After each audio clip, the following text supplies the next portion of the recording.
This might be the strangest event in World Series history. In 1990, the Reds were planning to put Tom Browning into the game when they realized he literally disappeared in the middle of a World Series game. This caused so much panic, the Reds made the broadcast make a public service announcement to try to get him to come back to the stadium. Joe, we've got a rather unusual message, and a call apparently has just come up from the Reds clubhouse for Tom Browning to come back to the ballpark in the event that they have to use him to pitch tonight. Since Tom Browning was starting the next game, he assumed he wasn't going to pitch. That night, his wife, who was in the stadium, unexpectedly went into labor. When she tried to drive to the hospital alone, she discovered her car was blocked by the team van.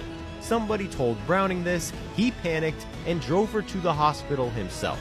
Problem was, he didn't tell anybody.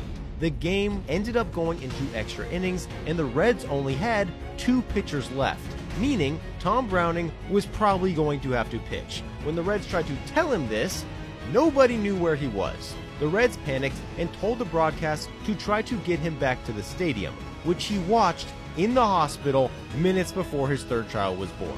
Luckily for Browning, the Reds ended up winning in the 10th and never ran out of pitchers.